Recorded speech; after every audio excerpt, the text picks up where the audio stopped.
The thyroid system is quite possibly one of the most mismanaged areas of our health and wellness, in my opinion. And the reasons are this.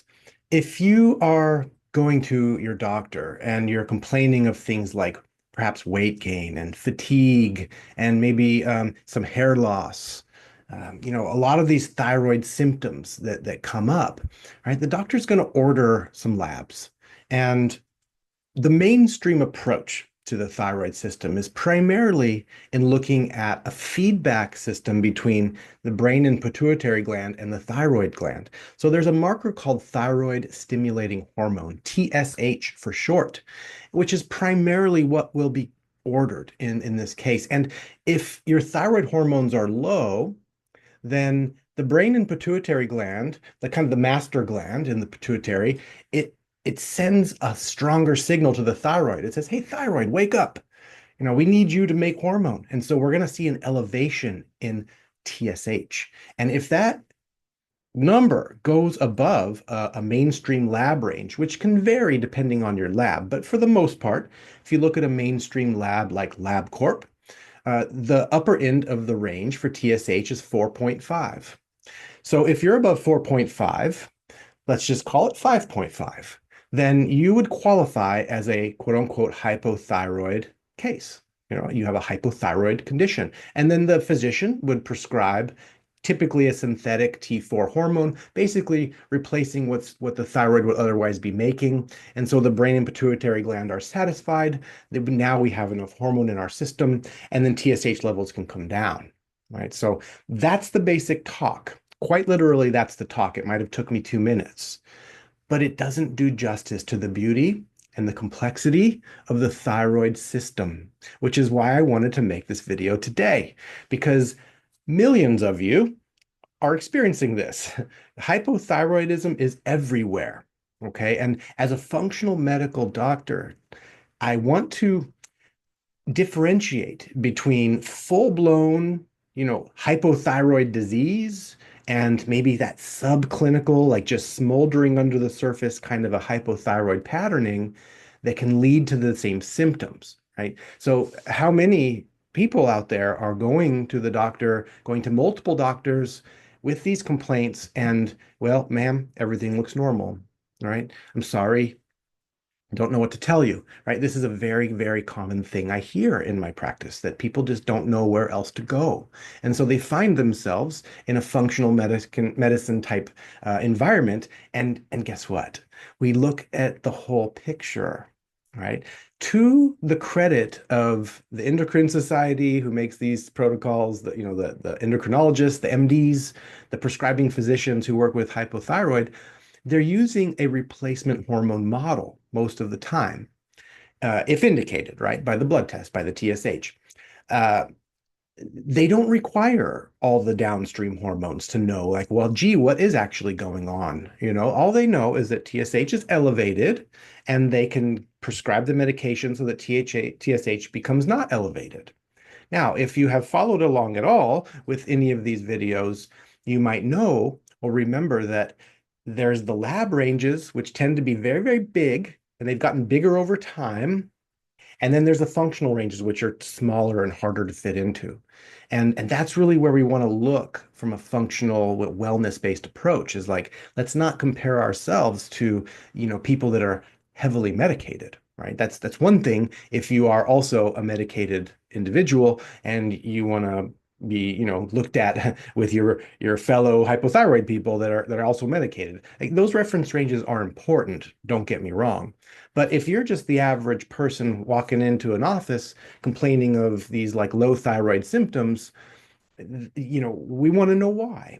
And so, without further ado, I want to just give you a basic idea of the cascade of events that leads to the end result of a thyroid symptom, like weight gain, like, you know, fatigue, like hair loss, like constipation, like depression, like loss of libido, you name it. There's not one area in the body that the thyroid system does not touch. We have thyroid receptors, hormone receptor, right? We have thyroid receptors on every single cell of our body, every single cell.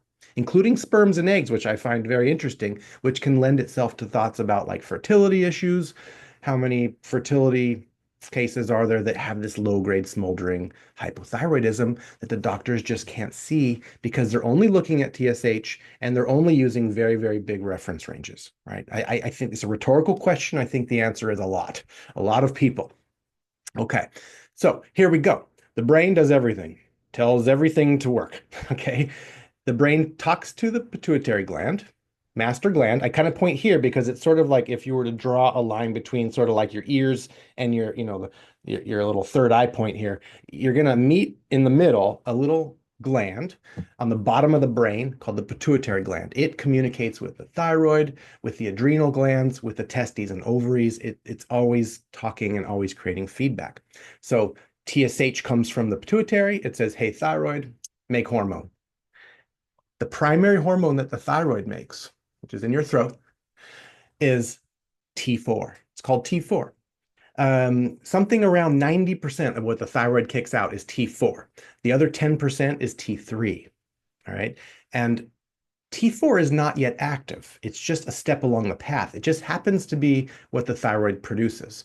The T3 is an active form. So I'll talk about that in a moment. So once the thyroid is done being stimulated, it makes its primarily T4. That T4 is expressed into the bloodstream, and through the body it goes. It finds its way to the liver.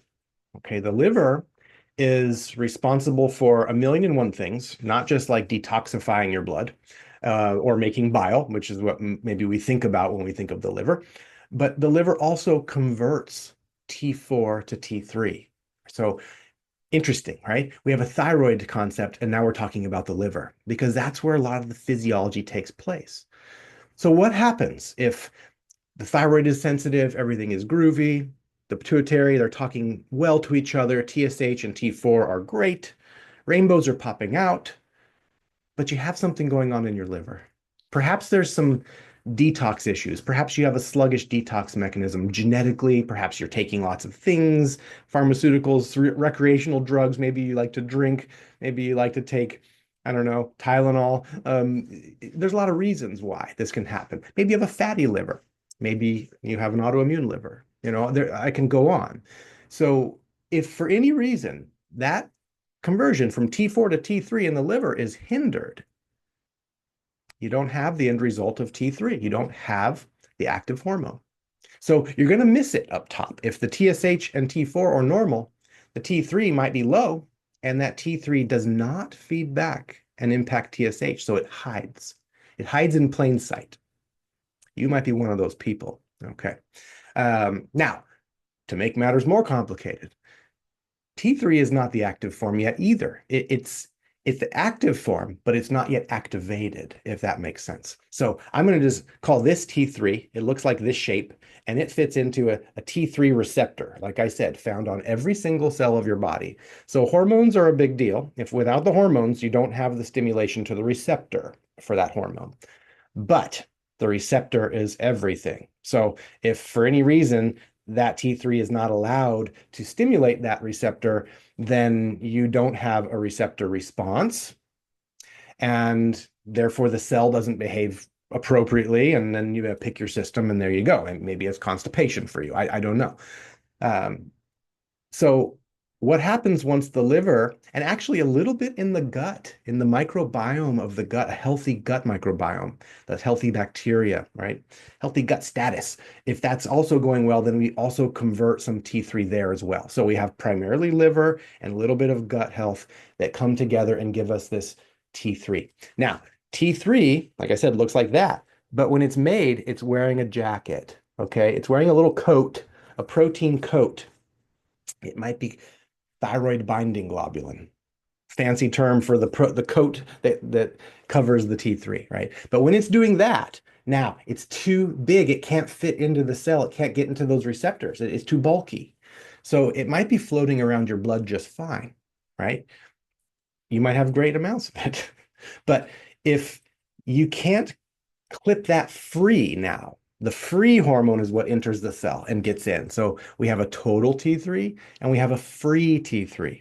It's the free T3 that will give you a healthy thyroid experience. right? So everything up TSH, T4, total T3, all that are just very important.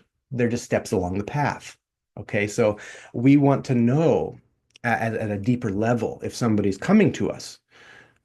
Well, why are you experiencing these symptoms? At what stage of the physiology is your problem? And is it just one or is there multiple stages, right?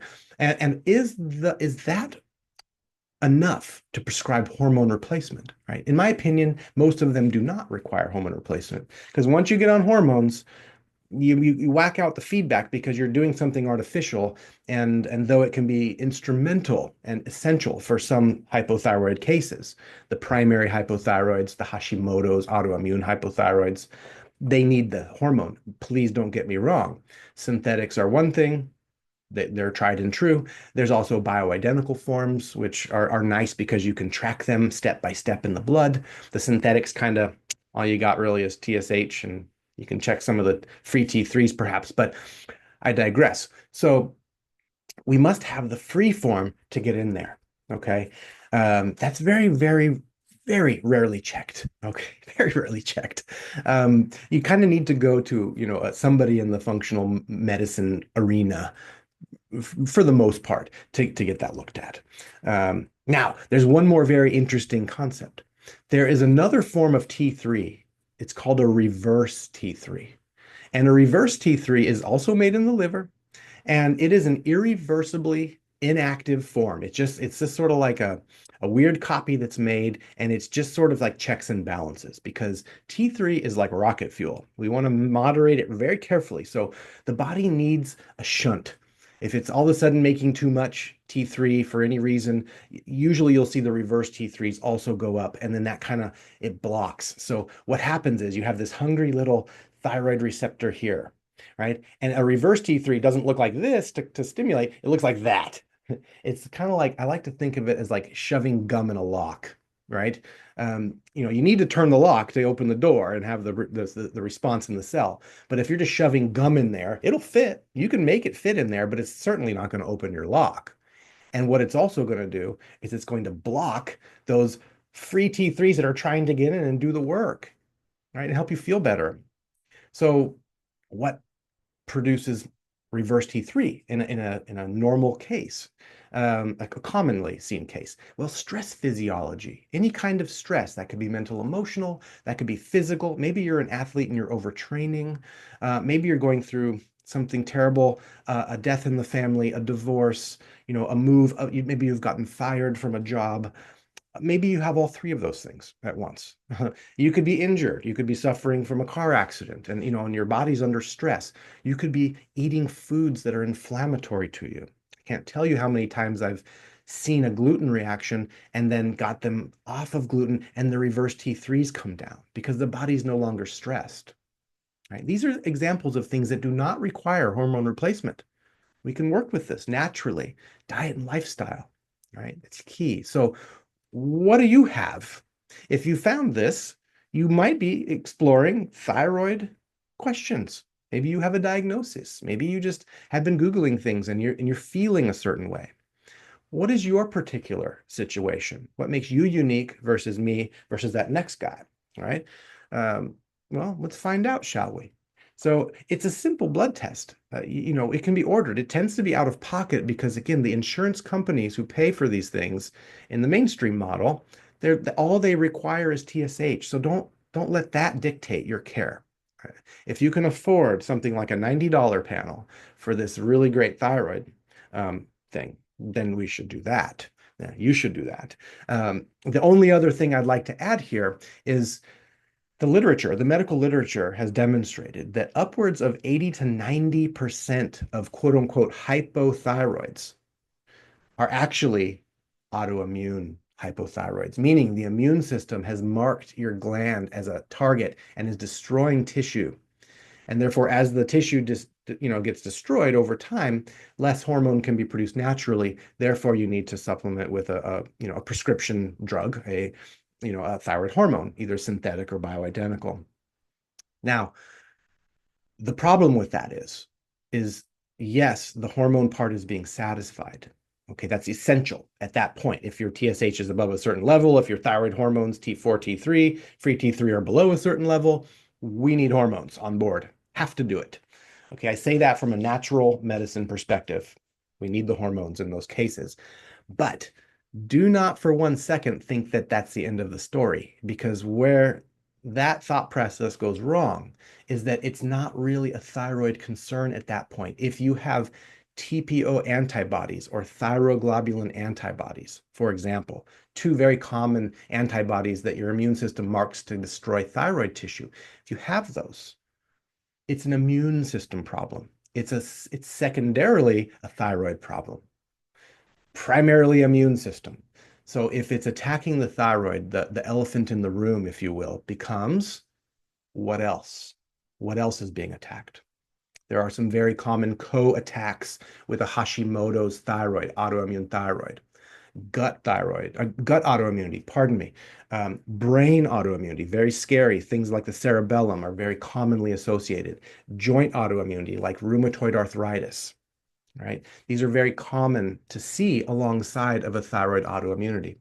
So if this is you, please don't be satisfied. Oh, I have my synthroid. Everything is wonderful. And once again, the rainbows are popping out. No, please don't be that person. Hear my words. There's more going on. And it just takes a deeper dive. And here we have it, a functional approach, right, to thyroid, hypothyroid. What is it, right? Is it primary hypothyroid, meaning you can't make it here? Is it secondary hypothyroid, meaning your pituitary isn't telling your thyroid to make the work happen? That could be. Is it a T4 to T3 conversion issue in the liver and or gut? Possibly. Are there inflammatory mechanisms hindering that clipping free of the T3 into free T3? Possibly. Is there stress physiology that is impacting your T3 production and promoting reverse T3, therefore blocking receptors and giving you the end result as hypothyroid symptoms? I see it all the time. Um, and is it autoimmune? Okay. Very, very important concepts. Never discussed in a 15-minute visit. So if I can be a resource for you, please reach out. I absolutely adore the thyroid system. It is one of my favorites to work with next to cardiovascular, which I will be doing a short clip on soon. So I do hope that was interesting to you. I hope that was helpful, enlightening, and more importantly, motivating, because I will leave you with this. Please do not live with a hypothyroid condition, be that full-blown pathology or even subtle subclinical hypothyroidism. Nothing good comes from it, and these things can be corrected. So much love to you. I appreciate you all. Thanks so much, and see you next time. Bye bye.